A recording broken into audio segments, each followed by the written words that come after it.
Hi guys, welcome back to INFJ Thoughts. Today we are going to talk about INFJ introverted thinking. Before we get started, comment, like, and subscribe, and let's do this. So today is going to be more of defining INFJ introverted thinking in INFJs.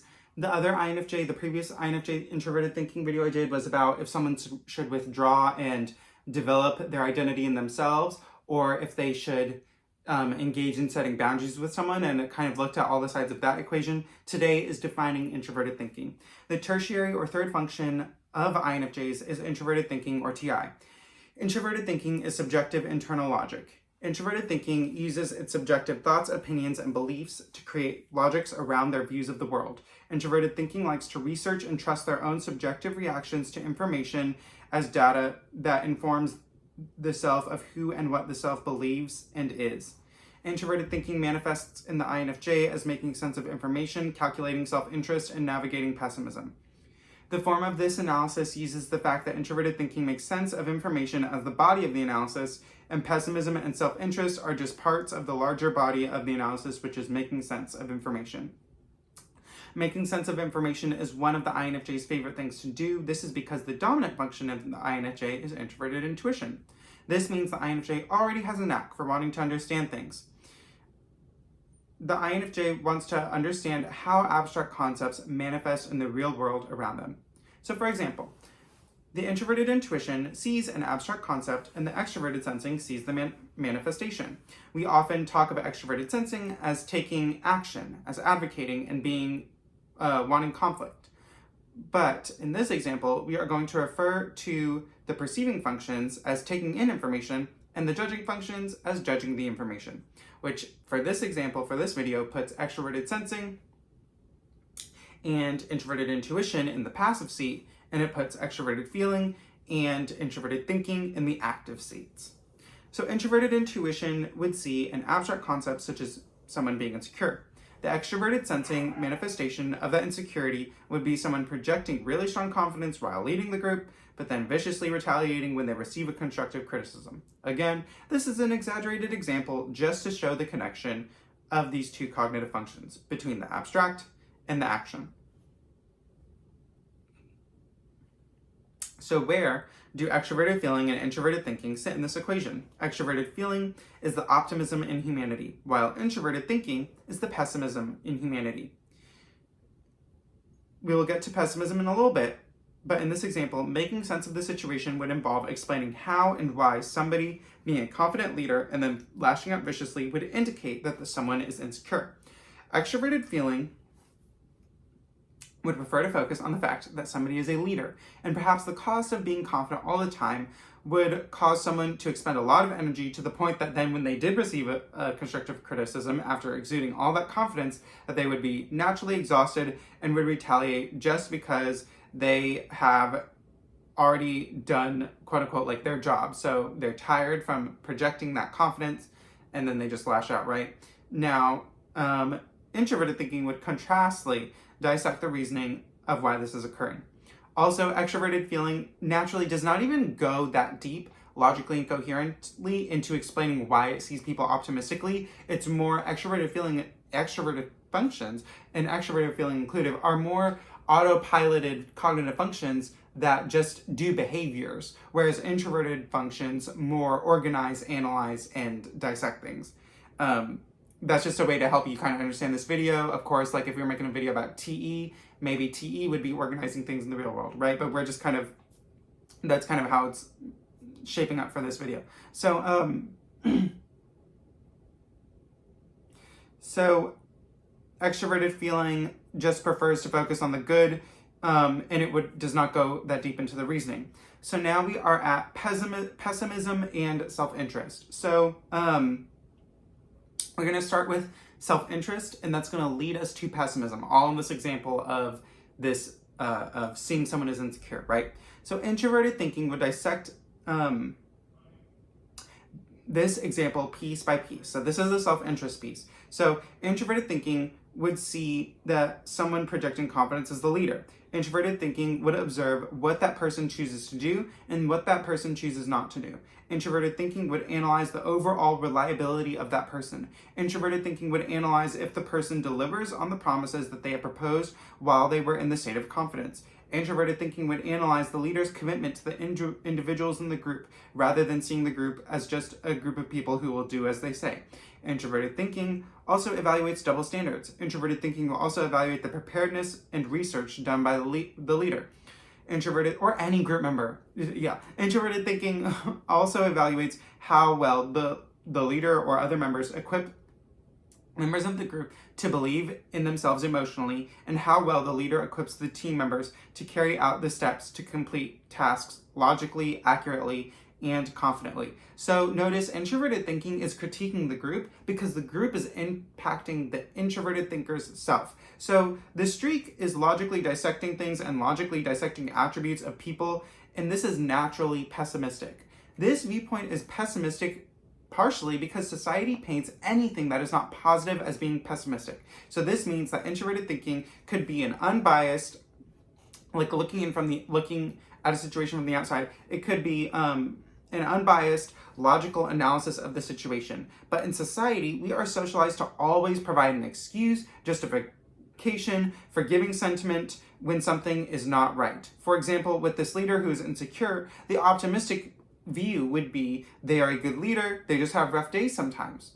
Society teaches us that the objective view of the situation, the clear, like if you were to just lay out the situation just by quote unquote the facts. Now these are not empirical facts, you cannot prove insecurity, right? So that's the other, another hoop you have to jump through. But society would teach us that the objective view of the situation and the pessimistic view of the situation are both pessimistic. So society kind of narrows it down. If there's optimistic, objective, and pessimistic, because objective lays out the facts, if you lay out the facts in a negative situation, you are considered pessimistic. So of 3 perspectives, 1 is labeled optimistic and 2 are labeled pessimistic, which is unfair and often means that developing in self-development dictates that somebody automatically has to lean into pessimism. So the unbiased, logical view of the situation would be that the leader does well at times and also lashes out sometimes. If someone were to say this would be seen as gossipy, pessimistic, negative, and offensive. And then if somebody said something like the leader is toxic because they just act nice all the time when they're around people, but they always lash out when they feel their image when they feel safe enough that their image wouldn't be harmed by them lashing out, even though maybe the most psychologically accurate analysis of the situation, but that is even taking it beyond the unbiased perspective and will be viewed as pessimistic. It's not beyond an unbiased perspective because it is more pessimistic. It is beyond an objective perspective, in my opinion, because it is psychologically analyzing the situation and interpreting behaviors. It is not more pessimistic than the objective view, but it points out toxic patterns, which is defined by society as more negative, even though it may even be more objective, more accurate, and more truthful than the unbiased perspective. Ti understands that the truth. Now, okay, it's hard to talk about truth with cognitive functions because I feel like people think their first introverted function sees the truth. So the first introverted function they have in their stock, they feel like is truthful. So I'm not saying this is only Ti, but I'm going to say this kind of to explain. Ti understands kind of like the truth, and whether the truth is negative or positive does not validate or invalidate the accuracy of the truth, at least for this video example. So introverted thinking is not necessarily evaluating all of these things for the sake of the group. However, if it was taken from the lens of introverted thinking and extroverted feeling working together, then conceivably someone could use introverted thinking to inform their extroverted feeling, so their extroverted feeling could cover all of these bases, while it's molding and projecting the emotion of confidence. Introverted thinking scrutinizes all of these variables because these actions of the leader impact the introverted thinker themselves. So yes, so if that leader was to integrate, they would need to or if the group was to integrate, they would need to integrate the introverted thinking critiques into the group. So this is partly why TP personality types are okay with conflict. They are constantly scrutinizing how other people's actions impact them. This is in contrast to introverted feeling, which can be open to conflict in many cases, but tend to focus on conforming and holding to procedures as a sense of duty rather than scrutinizing group dynamics. Introverted feeling is not really all about that, but introverted feeling like has empathy to communicate and understand relationships and how people feel, so they can be really good at something like an I statement. But like scrutinizing group dynamics, I don't see a lot from introverted feelers in that department. Conversely, if you're an introverted feeler and you think you scrutinize groups, make a blog about it. I'll follow you. But conversely, the FJ personality type must use introverted thinking to evaluate their own experience and their own extroverted feeling. For example, if an FJ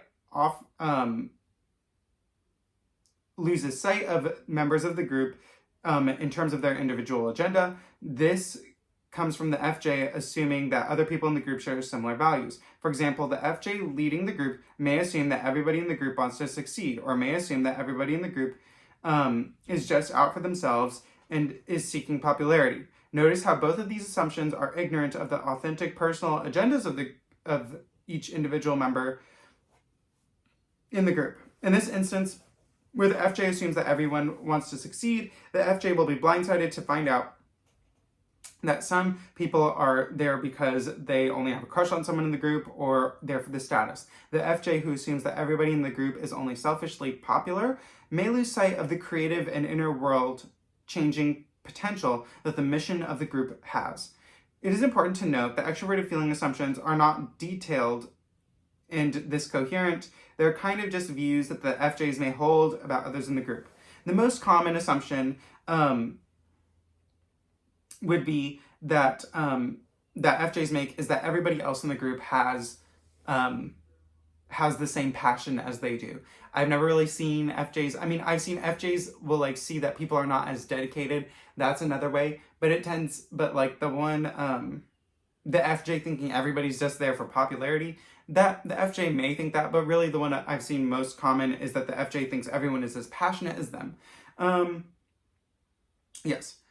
So the INFJ has the cognitive function muscle in the tertiary position. This means the INFJ is somewhat aware of the factors when it comes to analyzing how others' actions impact them, but the INFJ needs time to develop and construct the logical matrix by which their inner world evaluates something. In this case, the logical matrix of accountability of the leader is the logical matrix that could be applied to the situation. When the INFJ is having fun, the INFJ creates a logical matrix around an interest, art form, project, or field of study. This is when the INFJ could have fun. Since the INFJ's introverted thinking is next to extroverted sensing, the hobbies that the INFJ tend to have a corresponding manifestation. For example, if an INFJ takes time to understand a musical instrument, the manifestation is that the INFJ will learn how to play a song or technique on the prospective instrument. The INFJ enjoys creating a logical matrix around something, and creating that system of logic helps the INFJ to better understand themselves, because when they are in introverted thinking, doing a hobby, they at the same time are developing their own sense of self, because they are using a cognitive muscle that determines their values and logic behind how they feel about something.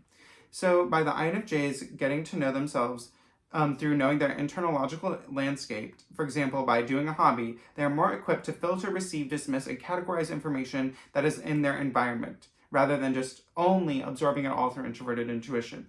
The INFJ, at the same time of creating a logical matrix surrounding something like a hobby, is at the same time they are able to gain a stronger sense of self, because they oftentimes are in a flow state, and in a flow state you naturally forget about your problems, and in the state the INFJ may start to contemplate their own opinions. So flow state is kind of like ironic, because when you're in the flow state you are so absorbed, let's say in something like studying, that through the act of studying you forget about the conversation last week, and then you are successful, like let's say you successfully do that studying. Well, by your mind giving a break from that conversation that you had last week, your mind, when you take breaks from things, is when your mind can learn about something and put it together. So it's like you learn about like that subject, like geometry or biology, and then when you come back to that conversation last week, you have a fresh perspective, you have had time away from it, you might be more at ease with the conversation, you might let it go, you might have a new opinion, right? Those types of things. So I hope y'all like this video. Thanks.